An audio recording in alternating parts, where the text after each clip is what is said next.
Olá, assombrados! Eu sou a Ana Paula e vou contar um relato para vocês neste tipo ao vivo de hoje. E aí, tudo bem? Eu espero que sim, que esteja tudo bem. Já vou pedindo para você deixar o like neste vídeo. Se gosta do canal e curte os relatos, deixa o seu like. Não se esqueça da Loja Assombrada. Tem Caixa Assombrada do mês de abril disponível para vocês com o tema Poder Hindu.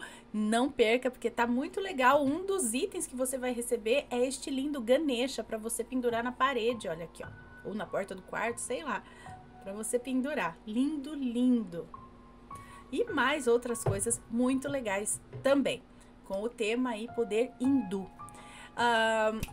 E se ainda não é inscrito no canal, se inscreva, ok? Vamos para o relato de hoje, que é este. Parece bem interessante, aliás. Recebi um remédio espiritual que me salvou. Isso me lembra um outro relato lá do sobrenatural.org, mas vamos ver esse daqui, ó. Olá, Ana, me chamo fulana e essa é a primeira vez que envio um relato, apesar de ter algumas experiências sobrenaturais vivenciadas por mim e pela minha família, ao longo aí dos meus 32 anos. Porém, hoje vou contar algo que aconteceu comigo muito recentemente e me deixou feliz, me sentindo mais uma vez muito grata a Deus e à espiritualidade. Vamos ao relato. Se houver nomes, estarão trocados. Obrigada. Eu tenho um pai de 85 anos, acamado e muito dependente dos cuidados da família.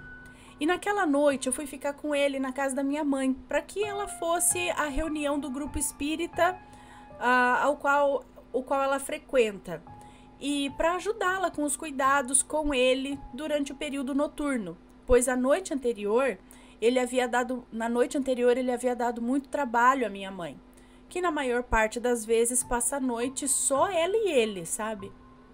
Bom, a minha mãe foi para a reunião e eu fiquei com meu pai. O meu pai sempre foi um trabalhador ativo na casa espírita. Porém, depois de um derrame e uma cirurgia no coração, ele se tornou debilitado e agora completamente dependente dos cuidados de terceiros. Apesar do problema ser primordialmente físico, em algumas ocasiões ele apresenta sintomas de desorientação mental, onde fica extremamente agitado, vendo coisas, tendo alucinações, etc. Quando ele tá assim, eu fico sempre na dúvida se as coisas que ele fala são de cunho espiritual ou se são apenas problemas relacionados à mente dele, que nesses momentos de crise fica muito confusa. Porém, o que é extremamente comum quando ele está tendo essas crises de alucinação, digamos assim, é ele falar que vê as pessoas que já morreram, como tios, avós, amigos, antigos e por aí vai. E nesse dia em questão, enquanto ele alucinava, entre aspas, ele apontava para uma direção, me mostrando uma pessoa para a qual ele sorria e cumprimentava. Ele dizia assim: "Olha, fulana, o Dudu." E eu, na mesma hora, lembrando de um primo meu que ainda é vivo. Aí eu pensei que fosse coisa da mente dele mesmo, pois então eu falei: "Dudu, filho do fulano, pai?" Ele parou, pensou, tentou falar algo que eu não entendi, mas ele afirmou com a cabeça, dizendo que sim. Então, depois disso, eu imaginei que ele realmente tinha vislumbres de situações e pessoas as quais ele conhece, né, estando encarnadas ou não. E por algum motivo na mente dele, ele via essas pessoas diante dele. Nesse caso, o Dudu era um primo que fazia tempo que ele não via. Pois bem, precisei contextualizar para que depois faça sentido. Continuando, estava eu e meu pai em casa e eu resolvi pedir algo para comer no iFood. E depois de muito olhar as infinitas opções, resolvi pedir um temaki num restaurante japonês. Pedi um temaki de atum e fiquei deitada ali com meu pai na cama, zelando pelos seus raros minutinhos de sono. Eu estava deitada ao lado dele quando ouço um pequeno barulho que chama minha atenção para a porta. E foi quando eu vi um vulto passar correndo. A princípio, eu achei que se tratava de um dos meus sobrinhos, que é muito apegado a mim e com certeza estava querendo se esconder e me fazer uma surpresa. Esperei um pouquinho para ver se ele se revelava e nada. Aí eu comecei a chamá-lo. Fulaninho! E nada. Fulaninho! Nada. Aí eu ouvi um barulho na cozinha, como se lavassem algo. E aí eu comecei a perguntar: quem que tá aí? E ninguém respondia. Levantei, fui olhar e não tinha ninguém em casa, além de mim e do meu pai. Bom, depois de alguns minutos, a minha mãe chega com meu irmão e aí eu perguntei a ele sobre o fulaninho. E ele disse que o mesmo, nesse dia, estava na casa da mãe, porque eles são separados. Ah, tá. Então não teria como ser mesmo o fulaninho correndo ali dentro da casa. Porém, isso não me abalou nem um pouco. Continuei com os meus afazeres, com a minha mãe, ajudando a trocar o meu pai, enfim.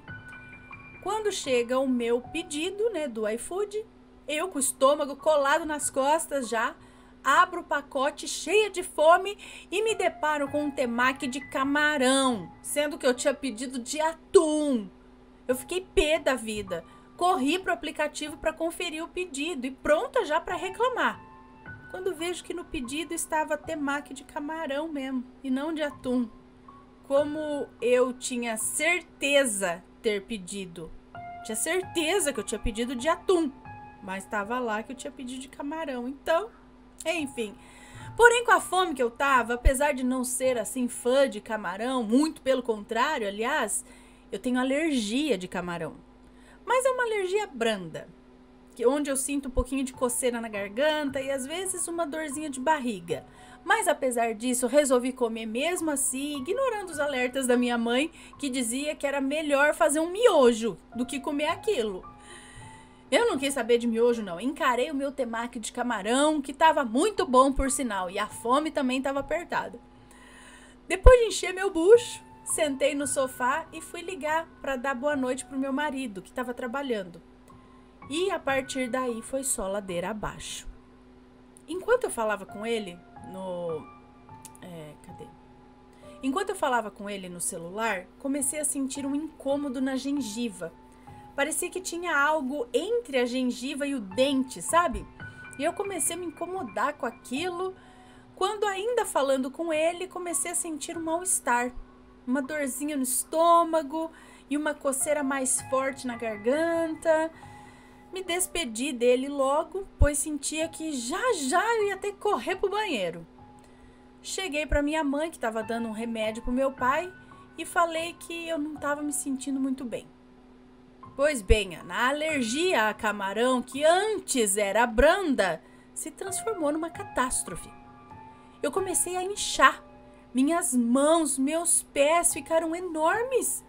O couro cabeludo coçava, o rosto todo vermelho, o corpo assim pipocando de coceira, uma diarreia violenta e pro meu maior e pior pesadelo, vontade de vomitar. Eu tenho emetofobia desde criança. Nem sabia dessa existência, gente. E para quem não sabe, emetofobia é fobia, pavor de vômito. Seja de ver o vômito, de ouvir alguém vomitando ou eu mesma vomitando. Que interessante, não sabia. Eu tenho tanto pavor que eu conto nos dedos as vezes que eu vomitei em toda a minha vida, que foram 5 vezes. E diante da iminente 6ª vez, eu estava desesperada. Eu chorava e eu babava, feito um animal envenenado. E a essa altura eu não sabia se eu vomitava, se eu corria pro vaso, onde já estava me virando pelo avesso também, ou se eu me rasgava toda de tanto me coçar. Aí meu nariz começou a entupir, enfim. O desespero se instalou ali. Minha mãe, desnorteada, sem saber o que fazer, procurando remédio nos armários, ligando para os irmãos que moravam próximo, perguntando se alguém tinha ali um antialérgico, e ninguém tinha. Além de não ter, ninguém também se prontificou a ir numa farmácia para comprar. Eu e minha mãe e uma das minhas sobrinhas que apareceu ali em casa, Tentávamos ligar para as farmácias e as mais próximas não tinham o remédio. Essa minha sobrinha, ainda pré-adolescente, não poderia ir na rua sozinha para comprar o remédio, pois já era muito tarde, já era quase 11 horas da noite. E foi quando ela lembrou que na casa dela tinha um antialérgico infantil do irmão dela. Aí ela foi lá buscar. Mas quando chegou, a minha mãe viu que só tinha tipo um restinho, que não ia dar nem um quarto da tampinha. Mesmo assim eu tomei. A essa altura, minha mãe já estava chamando o meu irmão, que estava trabalhando de Uber, para me levar para o hospital, pois eu estava muito mal. E aquele remédio não seria suficiente. Meu irmão disse que ia demorar, pois ele estava numa corrida e estava muito longe, mas que viria o mais rápido possível. Apesar de estar me sentindo muito mal, tentei acalmar minha mãe, que não merecia me ver ali passando mal, sendo que ela já tinha tantos problemas com meu pai. Eu disse para minha mãe, no intuito de acalmá-la, que eu já estava me sentindo melhor e que eu ia deitar um pouquinho. Fui para o meu quarto, fechei a porta, apaguei a luz, enquanto eu rezava para o meu irmão chegar logo e me levar no médico. Deitei na cama sentindo muita dor. Graças a Deus eu não tinha vomitado, mas ainda babava e sentia dores horríveis em toda a barriga. Eu já tinha ido ao banheiro mais de 30 vezes e nem tinha mais o que sair por lá. A essa altura, além do nariz entupido, eu comecei a sentir a minha garganta coçar demais e uma certa dificuldade para engolir. Comecei a rezar, comecei a pedir a Deus que me ajudasse. Fechei os olhos e orei com muita fé. Quando com os olhos ainda fechados, sinto uma claridade no quarto. Abro os olhos, achando que era minha mãe entrando no quarto, mas me surpreendo ao ver ao lado da minha cama um ser de luz. Eu não conseguia ver o rosto, apenas uma silhueta iluminada. E ele estendeu as mãos sobre a minha cabeça e eu adormeci. Creio que tenha cochilado por alguns minutos e abri os meus olhos e vi, ao lado da minha cama, uma senhora, baixinha, meio gordinha, cabelos grisalhos e curtos, tipo um corte Chanel, só que cheio. Ela tinha os olhos azuis lindos, que pareciam iluminar o ambiente até. Ela vestia roupas claras e tinha um sorriso simpático e doce. Ela segurava em suas mãos um copinho, como esses copinhos de café, e dentro dele havia um comprimido. Ela o estendeu para mim e, sem que abrisse a boca, eu a escutei dizendo: "Tome, você vai ficar bem." Na mesma hora, sem pensar duas vezes, apesar de já estar me sentindo menos pior, já que o pior para mim, que era a vontade de vomitar, já tinha diminuído, porém a dor na barriga e a falta de ar não tinha diminuído, não. Eu tomei aquele comprimido, mas sem água mesmo. Engoli a seco e agradeci. Ela olhou para mim com um olhar terno e carinhoso e mais uma vez, telepaticamente, ela disse: "Durma, logo você estará melhor." Depois disso, só me lembro de ter sido acordada pela minha mãe, perguntando como eu estava, que o meu irmão estava lá na frente me esperando para me levar ao hospital. Isso já era umas 3 da manhã. Ela disse que enquanto eu estava no quarto, ela veio algumas vezes ver como eu estava e eu parecia estar dormindo tranquilamente. Por isso ela decidiu só me chamar quando meu irmão chegasse, para poder ir ao hospital. Meu irmão demorou muito, pois além dele estar longe, ele disse que no meio do caminho, vindo correndo, ele acabou batendo de leve em outro carro, onde o outro motorista quis parar, reclamar, fazer boletim de ocorrência, enfim. Mesmo meu irmão explicando a situação para ele e assumindo todo o prejuízo, passando todos os seus dados para ele e tal, o homem não quis saber. Segurou meu irmão até resolverem tudo. Resolvi não ir para o hospital e contei para ela o que tinha acontecido. E ela ficou muito emocionada, agradecendo a espiritualidade por aquele auxílio. E confiou que, de fato, eu estava melhor. Disse inclusive que naquele dia, na reunião, um espírito obsessor que me acompanhava estava muito revoltado por muitas vezes ter sido impedido de fazer algo que me prejudicasse, mas que saiu de lá prometendo que faria o que pudesse para isso. Talvez aí esteja a explicação do vulto que eu vi passando, correndo, e logo em seguida eu cometer a insensatez de comer algo o qual eu sou alérgica. Enfim, porém resolvi não ficar pensando muito nisso e vida que segue. No dia seguinte, antes de ir para minha casa, eu estava no quarto dos meus pais, já me sentindo bem melhor, ajudando a minha mãe com a higiene do meu pai, quando ele começa a apontar para um lugar e falar: "Olha, o Dudu. Como você está, Dudu?" Daí eu disse: "Olha, mãe, a gente chega a pensar que o papai tá vendo espíritos, né? Mas na verdade o que ele vê deve ser mesmo coisa da cabeça dele, porque ele tá vendo o Dudu, que é o filho do fulano e que tá vivo, né?" Lembrando que esse Dudu é um primo que ainda tá vivo. Bom, foi quando a minha mãe disse: "Não, essa pessoa que ele vê não é o Dudu, é a Dudu. Uma amiga que frequentava muitos anos atrás a casa espírita. Uma grande trabalhadora que ainda nos auxilia na espiritualidade." Ah, é verdade.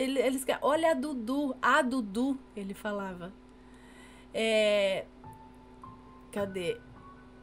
Que é uma grande trabalhadora que ainda nos auxilia na espiritualidade. Seu pai sempre vê ela. E na nossa reunião mediúnica, ela já se comunicou algumas vezes e já confirmou que está sempre aqui, nos ajudando com ele, pois sempre foram bons amigos de várias vidas. E quando ele diz que a vê, é porque ele vê mesmo. Depois disso, eu fiquei curiosa em saber como era a Dudu. E pela descrição que a minha mãe deu, era exatamente a descrição da mesma senhora que eu vi ao lado da minha cama e que me deu o remédio. Fiquei muito emocionada e agradecida.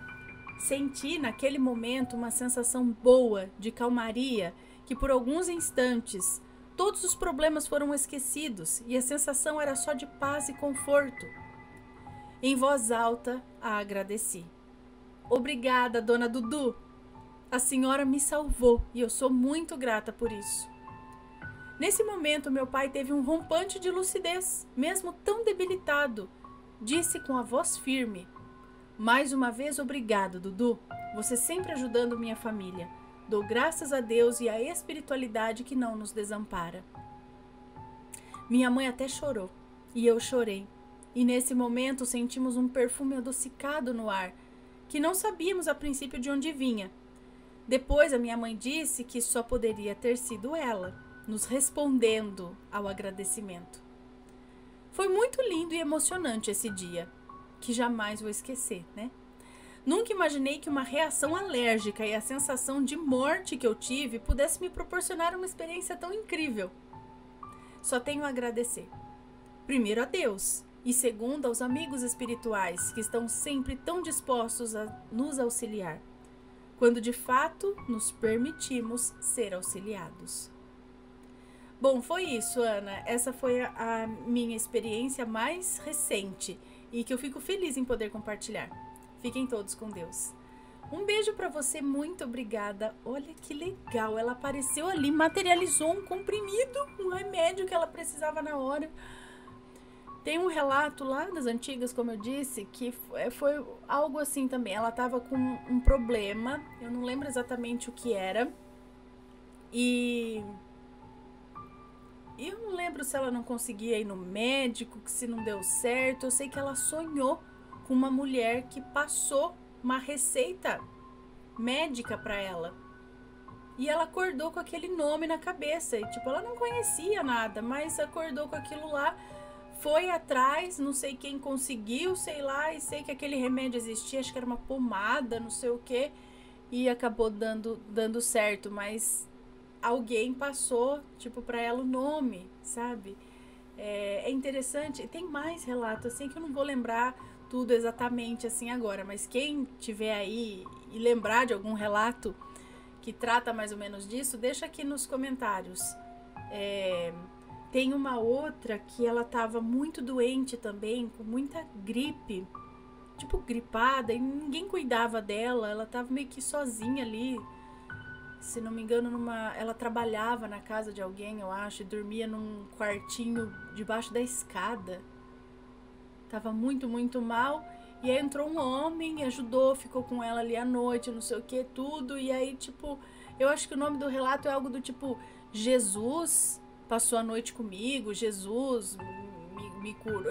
Enfim, tipo, foi Jesus que ficou lá cuidando dela e para passar esse problema que ela tava lá. Então ela tava sozinha, ninguém cuidava dela, mas teve esse homem que surgiu do nada e ela atribui que foi Jesus. Ou ele mesmo falou que ele era Jesus, algo assim. Tem um outro relato também que eram umas crianças que precisaram ficar sozinhas em casa por algum motivo, os pais precisaram sair, algo assim. E elas estavam com medo de ficar e de repente bateu uma moça na porta e falou: não, eu vou ficar com vocês. E aí eles pensaram: então a mãe contratou uma babá. Uma moça muito bonita, muito simpática. Eles adoraram ficar com aquela moça. Só que ela chegou depois que os pais acho que saíram e foi embora antes também, se não me engano. E aí eles contaram que a fulana, uma moça veio ficar com a gente, que legal, ela não pode vir mais e tal. E aí eles falaram: não, a gente não mandou ninguém, né? Não tinha como e tal. E aí eles acreditam que foi, por algum motivo também, agora não vou lembrar, que foi Nossa Senhora que foi lá cuidar e ficar com eles. Então tem várias histórias assim. Tem um que trouxe remédio numa carroça. Se não me engano, a pessoa estava precisando, aí chegou um cara numa carroça, parou lá, entregou uma garrafa com os negócios, que foi o que salvou, sabe? Ninguém sabe quem é o homem. Então, é muito legal esse tipo de história. Se você tem uma história assim, conta pra gente. Se for comentar, que seja com respeito. Ok? Um grande beijo pra vocês e a gente se vê no próximo relato. Fui! Tchau, tchau!